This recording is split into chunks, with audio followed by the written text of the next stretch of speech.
और अब बात बिहार की होगी। सवाल यही, क्या असदुद्दीन ओवैसी की पार्टी महागठबंधन में शामिल होकर बिहार का चुनाव लड़ेगी? लालू प्रसाद यादव ने एआईएमआईएम की चिट्ठी का कोई औपचारिक जवाब तो नहीं दिया, लेकिन आरजेडी का कहना है कि ओवैसी की पार्टी बीजेपी की बी टीम है और अगर वो दिल से बीजेपी को बिहार में रोकना चाहते हैं तो फिर एआईएमआईएम चुनाव में कोई उम्मीदवार ना उतारे, महागठबंधन का समर्थन करे। 2020 के विधानसभा चुनाव में सीमांचल के 3 जिलों में 5 विधानसभा सीटें जीतकर एआईएमआईएम आरजेडी और कांग्रेस के लिए खतरा बनकर उभरी थी, लेकिन आरजेडी ने उसके 5 में से 4 विधायकों को लालटेन थमा दिया। अब सवाल यही, महागठबंधन की तरफ से बार बार खुद बीजेपी की बी टीम कहे जाने के बावजूद ओवैसी महागठबंधन में शामिल होने को बेकरार क्यों हैं? रिपोर्ट।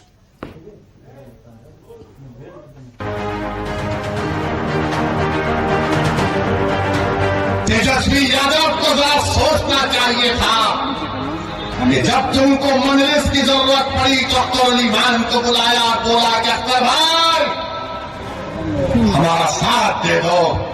तेजस्वी, तुमने जो 4 गुलाब जामुन समझकर हमारे विधायक को खा दिया, वो हजम कर गए तुम उनको?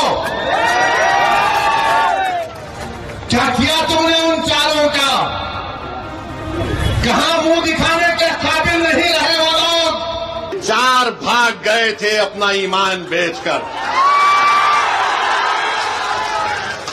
ये 4 भाग गए थे, अब इंशाअल्लाह 24 आएंगे, इंशाअल्लाह होता है।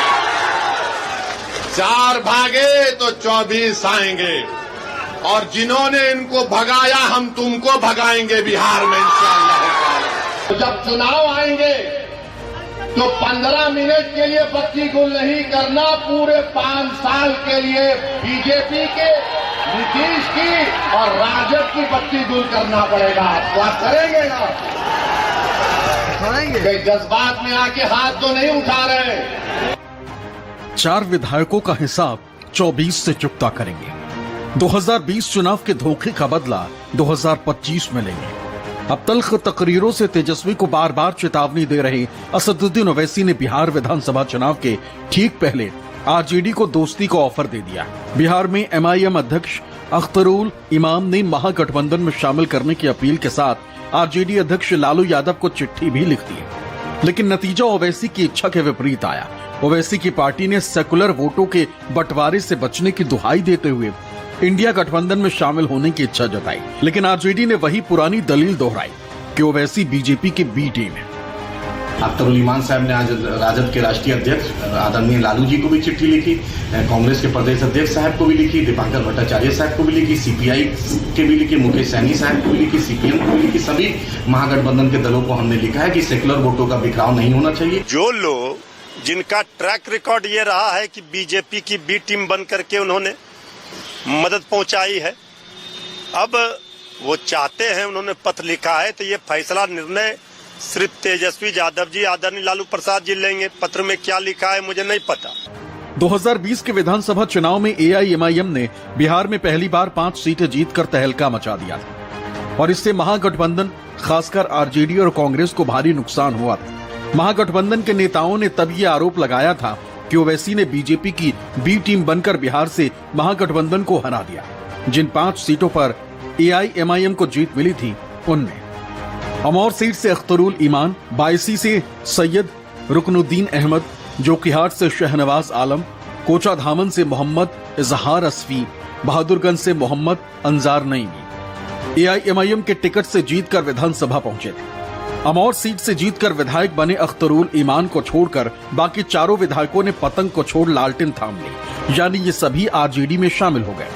पतंग छाप से चुनाव जीतने वाले ओवैसी के जिन 4 विधायकों ने आरजेडी का दामन थामा वो हैं बायसी से सैयद रुकनुद्दीन अहमद, जोकीहाट से शहनवाज आलम, कोचाधामन से मोहम्मद इजहार असफी, बहादुरगंज से मोहम्मद अंजार नईमी। इन 4 विधायकों के आरजेडी में शामिल होने से ओवैसी का पारा चढ़ गया और उन्होंने तेजस्वी को ललकारना शुरू कर दिया।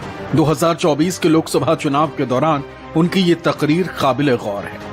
हम जान चुके हैं कि तुम बीजेपी को नहीं रोक सकते। मोदी को अगर कोई रोक सकता है तो इंसाफ पसंद लोग रोक सकते हैं। ये मिलावटी, ये मिले हुए लोग नहीं रोक पाएंगे। ये कभी भी किसी भी कीमत पर आपका सौदा कर जाएंगे। आपकी दुआओं से मुंतखब-शुदा चारों विधायक को उन्होंने खरीद लिया। अब बताइए कौन जिम्मेदार है अगर आज बिहार में बीजेपी की सरकार है? तेजस्वी से पूछेंगे तो तेजस्वी बोलेंगे चाचा हमको छोड़कर चले गए। नीतीश कुमार से पूछेंगे तो अल्फाज चाप चाप कर बोलेंगे हम मर भी गए तो नहीं जाएंगे, अब कह रहे हैं कि हम यहीं रहेंगे। यानी नीतीश कुमार, अगर गिरगुट और नीतीश कुमार को सामने रखा जाए तो गिरगुट कहेगा कि मुझे इससे शर्म आती है। इतना रंग बदलते हैं नीतीश कुमार, सुबह में जो बोलेंगे शाम तक चाचा पलट जाएंगे। खुद को सेकुलरिज्म के सूरमा समझने वाले ओवैसी ने नीतीश कुमार की पलटी पर ऐसी ऐसी तकरीरें की हैं जो सोशल मीडिया पर वायरल हो चुकी हैं। वजीर आजम बनेंगे हमारे अरमानों को तोड़कर। हम भी नहीं चाहते कि 2024 में दोबारा नरेंद्र मोदी देश का वजीर आजम बने, मगर ये कौन सी तुम्हारी सियासत है कि तुम कभी मोदी से निकाह कर लेते तो कभी तेजस्वी से निकाह कर लेते। तुम कभी मोदी को 3 तलाक कह देते तो कभी तेजस्वी को 3 तलाक कह देते। तुम कभी उनसे वलीमा कर लेते तो कभी इनसे अकीका कर लेते। अरे आखिर तुम हो क्या? तुम ठहरोगे या पलट जाओगे? मगर हम नहीं पलटेंगे। जो जाता है चला गया। मैं जिम्मेदारी के साथ कह रहा हूं, जज्बात में आए बगैर कह रहा हूं, सीमांचल की जनता को पूरी दुनिया मेरे खिलाफ खड़ा हो जाए मगर एक तुम्हारा दीवाना तुम्हारे लिए लड़ता रहेगा। सीमांचल की लड़ाई बोलता रहेगा, लड़ता रहेगा इंशाअल्लाह ताला। क्योंकि हमारी लड़ाई सीमांचल की लड़ाई सत्ता की लड़ाई नहीं है, इंसाफ की लड़ाई है। असदुद्दीन ओवैसी की दलील है कि अगर महागठबंधन में उनकी पार्टी को शामिल कर लिया जाता है तो बिहार में बीजेपी को रोकना आसान हो जाएगा। मतलब ये कि सेकुलर वोटों का बंटवारा नहीं होगा। हालांकि लालू यादव ने ओवैसी की पार्टी की चिट्ठी का औपचारिक जवाब तो नहीं दिया, लेकिन पार्टी के सांसद मनोज झा ने दलील दी कि अगर वास्तव में ओवैसी सांप्रदायिक शक्तियों को शिकस्त देना चाहते हैं तो उन्हें बिना उम्मीदवार उतारे महागठबंधन को समर्थन कर देना चाहिए। देखिए, हम लोगों ने बिहार के हित में, बिहार के आमजनों के हित में, बिहार के सौहार्दपूर्ण वातावरण को बनाने के लिए, बिहार के भविष्य को और नफरत की आग न लगे उसको बचाने के लिए हम लोगों ने अपना दिल बड़ा करते हुए हरचंद के मुझे गठबंधन के लोगों ने बड़ा झटका दिया है। उसके बावजूद भी हमने प्रस्ताव दिया कि बिहार की जो आज की स्थिति है, ऐसे वक्त में सेकुलर वोटों का बिखराव मुनासिब नहीं है और सबको मिलकर इस फासिस्ट सरकार को, जो सांप्रदायिक सरकार है, इसको हटाना चाहिए। ओवैसी साहब मूलतः में उनका बेस हैदराबाद में है। उनके चुनाव लड़ने से क्या होता है नहीं होता है ये ओवैसी साहब भी जानते हैं, उनके सलाहकार भी जानते हैं।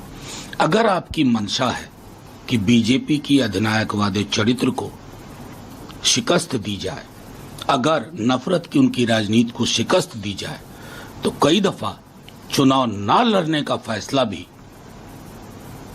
उसी तरह का फैसला होगा। सवाल है कि घोड़ा अगर घास से दोस्ती कर ले तो फिर खाएगा क्या? मतलब ये कि ओवैसी ने बिहार में जो कुछ भी जनाधार बनाया है, क्या वो आरजेडी की सत्ता की खातिर कुर्बान कर देंगे? जाहिर है ऐसा होता नहीं है।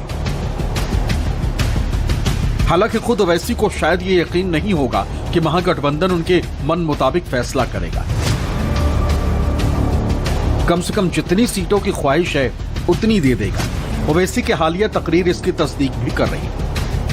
अभी मैं 56 इयर्स का हो चुका हूं। अब मेरी इसम नवेसी की दरियाफ्ती गलत है। अब ये उम्र नहीं है मेरी दरियाफ्ती करने की। तुम देखो तुम क्यों हार गए। अरे हम तो तुमको बोल रहे, अख्तर अली मान ने कहा आओ अगर तुमको ये पसंद है कि दोबारा बीजेपी बिहार में ना आए तो हमसे हाथ मिलाओ। तुम नहीं मिलाएंगे तो याद रखो ये हाथ तुम्हारे गिरेबान से भी खेलेगा इंशाअल्लाह ताला। ये हाथ बड़े दराज है, याद रखो। इन हाथों में, इन बाजुओं में अल्लाह ने अपने हबीब के सदक़े में बहुत ताकत दी है। तुम्हारे वार, तुम्हारी गोलियां, तुम्हारे झूठ हमारी ताकत को, हमारे हौसलों को कभी कम नहीं कर सकेगी। तो बिहार में ओवैसी के पास ऐसी कौन सी ताकत है जिसके बूते वो महागठबंधन पर दबाव बना रहे, तेजस्वी को सीधे सीधे ललकार रहे? जवाब है मुस्लिम बाहुल सीमांचल, जहां पिछली बार ओवैसी ने 5 सीटें जीतकर तहलका मचा दिया था। अरे जब तुम सत्ता में तेजस्वी चाचा के साथ आ गए तो बड़ा हाथ पकड़ कर चल रहे थे, गले मिल मिल कर बोल रहे थे कि हम ये कर देंगे, बताओ फिर क्या हुआ? क्या सीमांचल की जनता से इंसाफ हुआ? क्या सीमांचल में यहाँ पर आप ही के इस विधानसभा में यहाँ पर 2 अनुमंडल की जरूरत थी, क्या एक अनुमंडल खुला? 10वीं जमात के इम्तिहानात चल रहे, हमारे बच्चों को तकलीफ होती है, यहाँ की जनता को तकलीफ होती है, मगर सिर्फ खेल सत्ता का है और सिर्फ कोशिश यही होगी कि कहीं से भी, किधर से भी सीमांचल की जनता से इंसाफ न हो।